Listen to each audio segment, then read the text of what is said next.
Hey everyone, welcome. Jason Reese here, Focus Creative Studio. Today's how-to video for HO Scale model railroading is about oil paint rendering and creating realistic mortar joints in our masonry walls. In the video today, we're going to cover everything you need to get started with this process. It's quick and easy with an emphasis on the quick part because my promise is 10 minutes or less. So with that said, let's get rolling. Alright, so the first thing we're going to do is we're going to set up our palette of oil paint. And I've got an old one here that's about 2.5 days old. Just a piece of cardboard with a little bit spread around the edges. I've got this one half done, so I'll get the rest of this done here. And the cool thing is that when you pull these out onto the cardboard, you're basically pulling out the linseed oil from the oil paints. You want these paints to dry out a little bit so that you can control and manipulate them the way we're going to talk about in the videos. So, doesn't take much. Like I said, these are going to last for 2.5 to 3 days. You can probably get longer out of that if you put them in an airtight container. I just leave them out, to be honest. So, plan your work session, I guess, accordingly. And it's really that simple to get everything lined out on your palette. Good spread of color that we're going to use for just the mortar. There's plenty of other vibrant colors with the reds, oranges, yellows. We'll get into that another time. But that's really it. And then on the brush work, we're going to use simple, cheap Master's Touch brushes. Number 2, the Round 2000 series. I grabbed these from Hobby Lobby. I think they're $4 or $5 a piece. And then these are just from a pack. These are the Fine Touch series, a flat brush, and what they call a bright brush. Basically, it's a flat brush, a number 5 and a number 7. And that's all you need to do the oil work that we're going to go over. So that pack runs like $7 for 10 brushes. So you do not need expensive tools to do this process. The thinner we're going to use is the odorless paint thinner. I use the Mona Lisa brand. It works very well. $15. Get it half off a lot of times at Hobby Lobby with one of their sales. So that covers the oils that we're going to use, the paint brushes that we're going to use. And then here in the next clip, I'll go through prep and setup for getting your workspace ready before we jump into the actual process. All right, so after you've got your oils set up, brushes wherever you want to set them, the other part of the process separate from that is setting up what you're actually going to work on.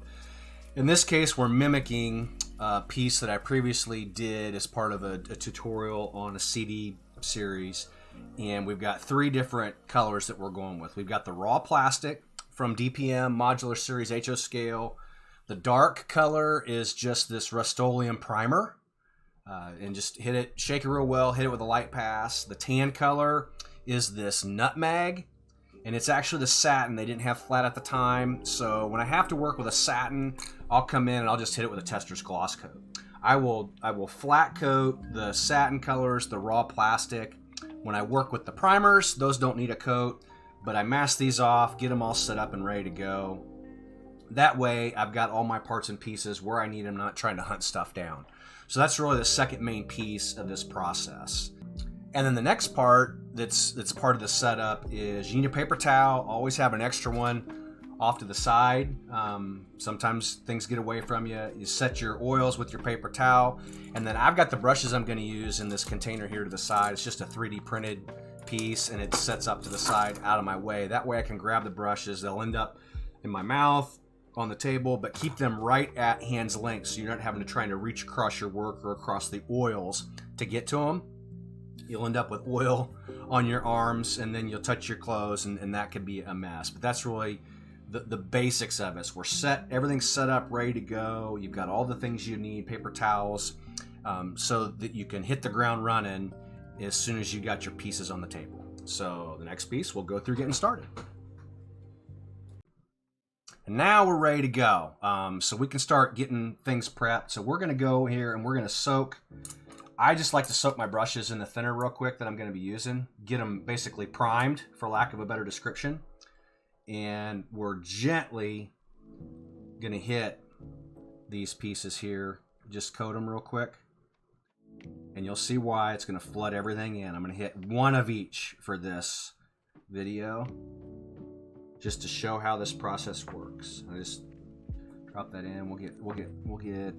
Let's do this half of each one of these up here.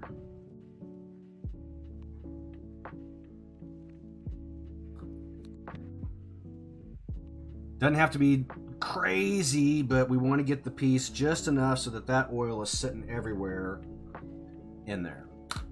Now the magic. So we're going to start with white.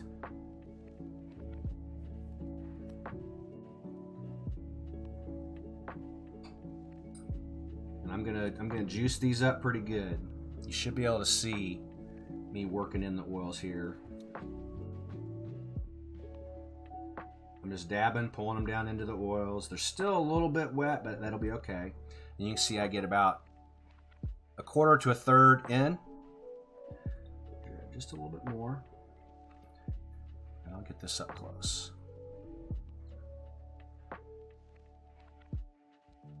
See how it wicks in there? This is without even trying very hard, folks. Kind of dab. It's like an oil wash. It's like a wash.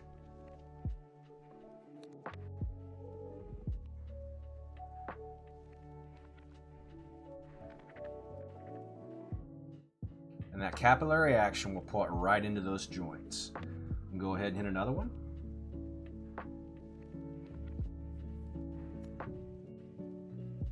See that?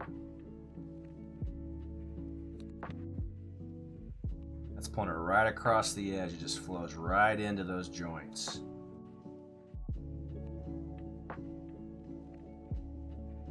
And then last one.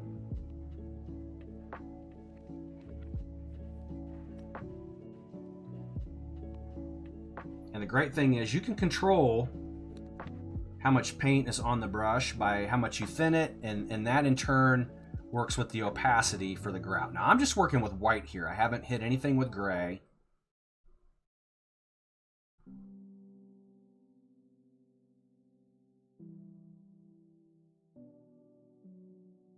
And this drops everything right in the joints. Now we'll hit some of these with a little bit more detail. Let's go gray on these.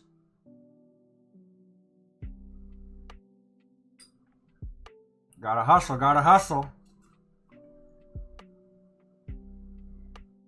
Alright, so we're just going to drop some gray in. Getting it kind of juicy. That way it flows.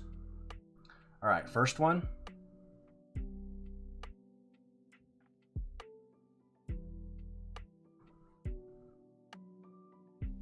Second one.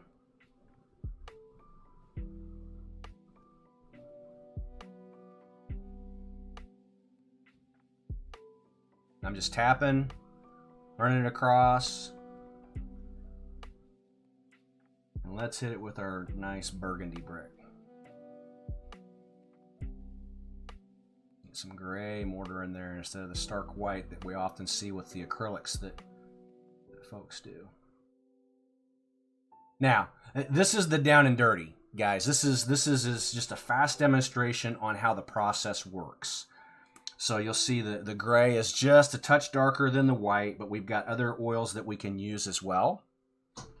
And I just wanted to go over how that sets in motion. It's literally that simple. Now, this doesn't get into any of the layering aspect of drying the oils, running another layer on top, and starting to mix and match some of these colors and blending. That's not the goal of this video. We just want to do a quick how-to, show how simple it is, get things set up, and bam, get off to painting. So if you watch the full version that I did earlier, it's an oil over acrylics. It's a raw and uncut video. I kind of go through the process of doing multiple colors. So take a peek at that, but that's really not the goal of this. This was to show how simple it was. So with that said, up close, that was the gray. That's the white. And once those all dry, you'll have nice mortar joints in your HO Scale modular brick walls.